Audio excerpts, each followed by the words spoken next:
Today I'm at Legoland Windsor for their Legoland at Christmas event. I'll be sharing information on the various Christmas activities on offer, enjoying an almost full ride offering, and checking out the construction progress on Minifigure Speedway. 2 new roller coasters coming to the resort next season, so join me in exploring Legoland at Christmas. So I'm now inside a very festive themed Legoland Windsor.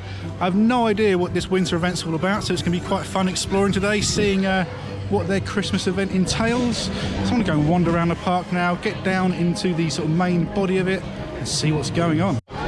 So this Lego Christmas tree is really cool. Lots of effort's gone into that. So this is a list of all the activities it's on during this Legoland at Christmas event. So the layout of this park is quite weird, because you have this kind of up the top section here, which is just your entrance, and then the rest of the park is down in the valley, and there's the funicular railway, which is one of the routes down. I wonder if there's a Lego Hulk to bust up, or maybe it's just a load of green bricks. It's already been defeated. Loving all these random snow-covered Christmas trees dotted around the park, with the, of course, random Lego character. I do like how there's just Lego characters everywhere. They don't leave a stone unturned. Even these random little pathways down from the top section, there's just random little Lego things everywhere. It's awesome. Got a Lego Mount Rushmore up here. Well, here's a question for you. What 4 roller coasters would be on your Mount Rushmore? He's got a Christmas pudding on his head. So the first section you really come to in the main park is Miniland here, and this is a fantastic little area to explore with all the different Lego recreations of famous landmarks, beginning with Canary Wharf.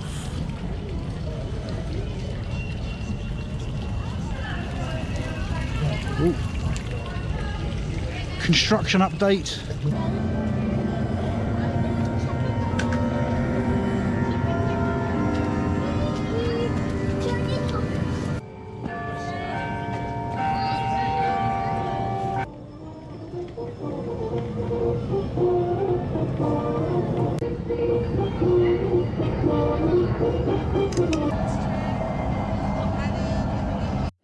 And there's a train system that goes underneath these little tunnels and adjoins all the different areas together. So you can take a trip from London to Paris to this other European city that I'm pretending to know.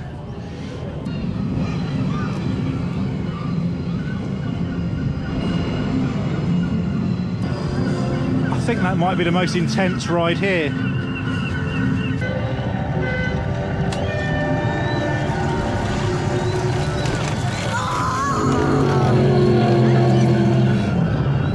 Yeah, I think they should have left Top Thrill Dragster as it was.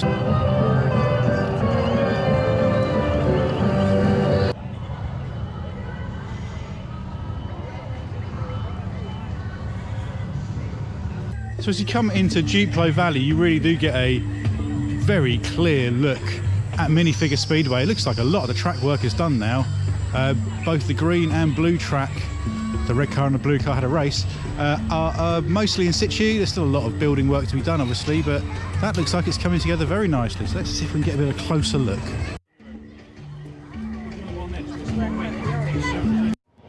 And I have to say, up on that hill there, it looks really imposing from down here. Like it towers over the Duplo Dino coaster. So this is going to be a massive investment from Legoland. The biggest coasters here, obviously 2 new roller coasters, will massively increase capacity as well. So I'll be excited to come back next year and see how these bad boys ride. And from a bit further back, you really can see much more of the scale of the construction site.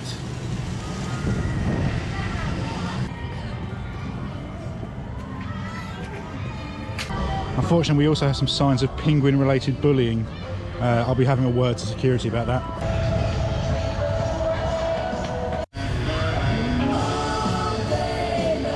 So I'm absolutely in winging it mode today. I've got no real plan of action, just sort of meandering around. But I'm going to head in the direction of Lego Mythica for Flight of the Skyline, because that's amazing.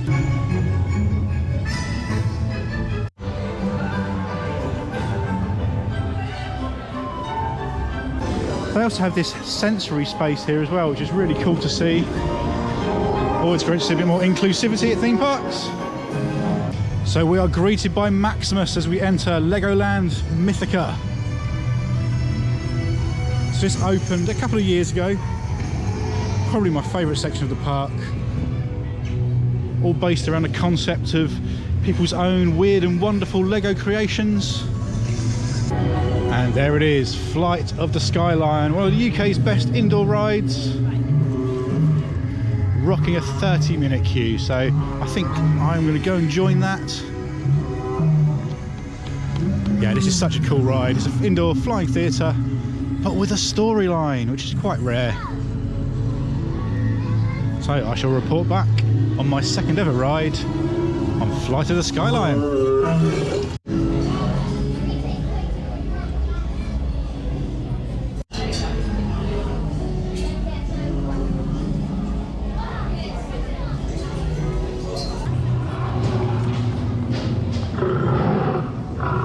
Flight of the Skyline really is a quality attraction.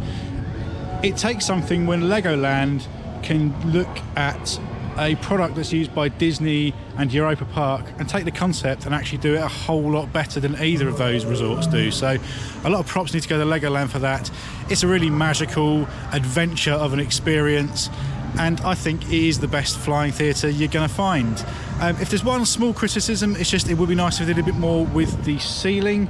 It is just a dark ceiling, which kind of is the one thing that just takes you out of the immersion slightly, but otherwise that's top tier. It's a really, really good flying theatre, and I think the best ride here.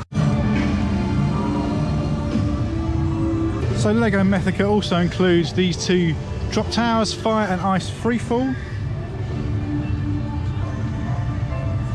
and a very dry looking variant of Wave Racers. In fact, I mean, it's been taken to bits.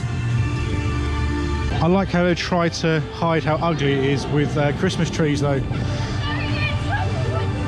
A lot of people do that to their living rooms. Hi, I'm Gavin Stevens, and I think you should subscribe to Paul's channel, Luke Theme Park Adventures. Otherwise, I'm going to shoot you with my eye. So they do actually have some shows that they put on here across this lake. Not sure if there's anything scheduled today, but we'll keep an eye out. Yeah, Heart Lake City is actually one of the nicer themed areas of Legoland Windsor. They've gone full in with the Christmas vibes today. I have to say, a lot of the food places look to be closed, which is a shame, because I'm a bit hungry.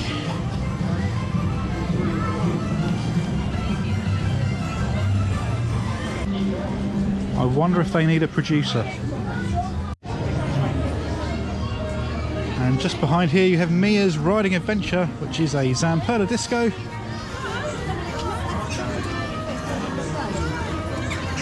Not sure horses are really into half pipes, but you never know. Tony Horse. That was awful.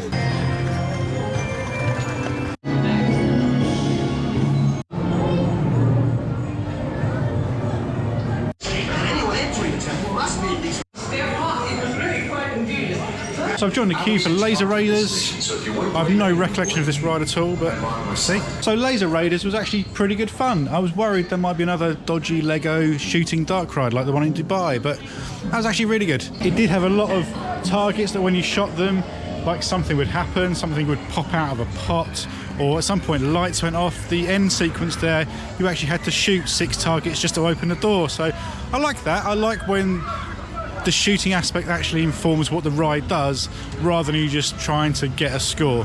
Yeah, decent stuff.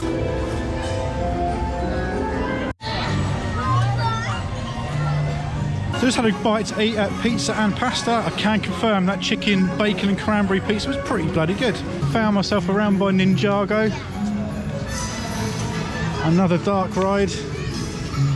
I seem to remember finding the shooting system on here incredibly frustrating. Yeah, I'm not sure I'm going to wait 25 minutes for a ride that I didn't particularly enjoy, but it is all very nicely presented around here.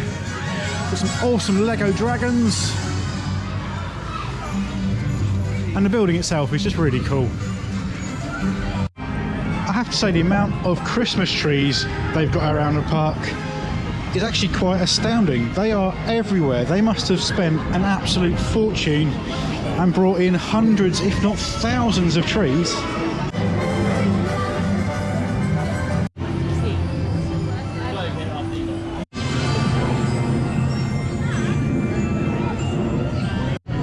Have you got any drum and bass?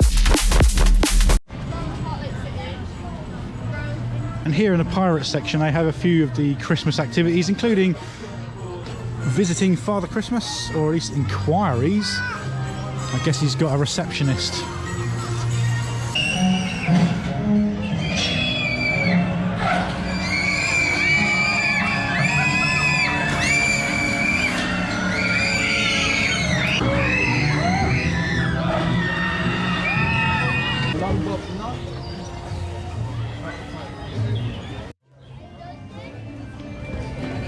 They just had a ride on the Jolly Rocker pirate ship. That was fine, as pirate ship go. It's fairly intense for a family park. However, the loading and operations were very slow, very confusing, a little bit frustrating. I really think they could do a bit better there, but as a ride, it's fine. So, found my way in Knight's Kingdom now, one of the nicest themed areas of Legoland. The big Knight's Castle hidden behind all these Christmas trees there. So they also got a Christmas hub here with all the entertainment options. And of course, hiding inside the castle is the Dragon, probably the biggest coaster here at Legoland Resort. And when I checked the app about half an hour ago, it only had a 5-minute wait, so it'd be rude not to.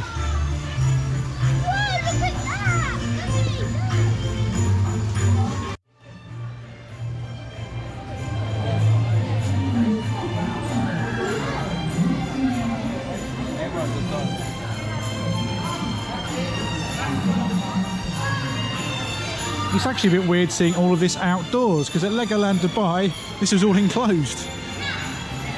No risks with it being too hot here, so it's actually on 20 minutes now, but I think that's reasonable enough. So they're making bears dance here. I'm not sure how comfortable I am with that. So the Dragon was fine. It's a fairly standard family coaster. It does have a really nice sort of pre-lift section where you go through the castle and you see all the dragons and wizards and knights all made out of Lego, which is really cool. The ride experience is okay. It's a family coaster. It's never going to be too thrilling, but the drops okay, especially the second drop through the tunnel, and there's quite a nice helix at the end as well. However, considering how well themed the indoor section is, I do think they could do more with that helix. You just go around a mound of grass, and actually if there's a theming set piece there, it would really add to the ride. But there we go. Much like the pirate ship, the operations there were a little inefficient. I think, like many rides here today, they're only really running with 2 ride ops. I mean, it's not the busiest day here, so I can kind of understand that, but what that means is that you will wait a bit longer to get batched and to get loaded into a bay. And there were stages where trains were going to a station that weren't full, so it'd be good to see them just improve on that a little bit.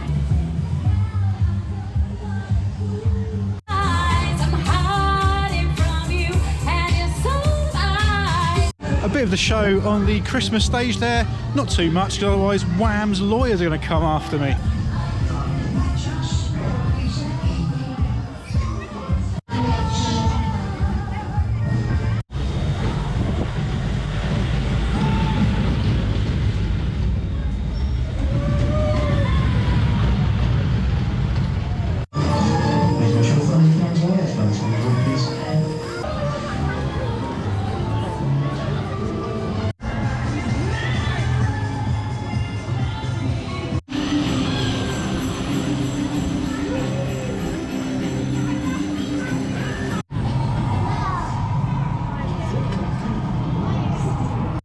Looks delicious. So I've never ridden one of these balloon type rides before, so I thought today would be the day. And hopefully I'll get some views of the construction site.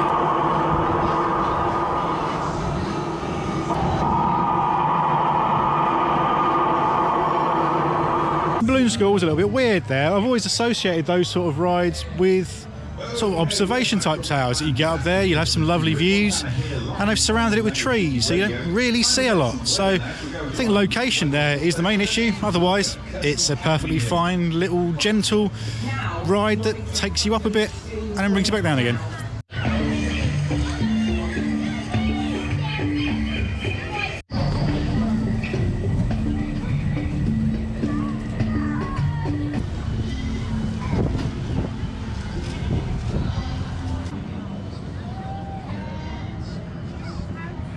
So I have Ollie's Christmas Chaos here on the Miniland stage. Not sure how chaotic it is, or if it's just mildly strange.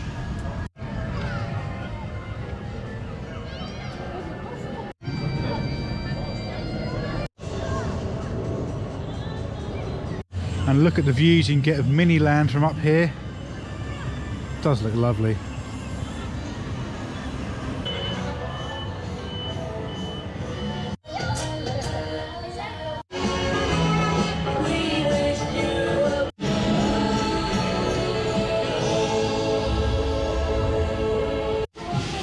And they're going all in with the Christmas merch.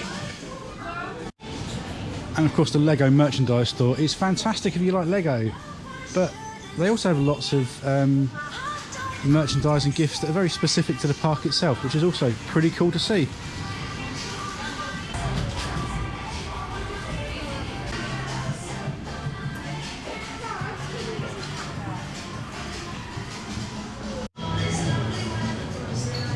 So that concludes my day here at Legoland Windsor for their Legoland at Christmas event. It's been a pretty good day. I think the way the park's decked out, I mean, there are thousands of Christmas trees here, all decorated with snow and lights and things, so that's really cool to see. Plenty of different Christmas offerings for sort of younger guests as well, such as grottos and little shows and things like that. So that was all really cool to see. In terms of the park itself, almost everything was running apart from the water rides and a couple of the like monorail type attractions. So again, pretty much a full park offering at this time of year. Is awesome.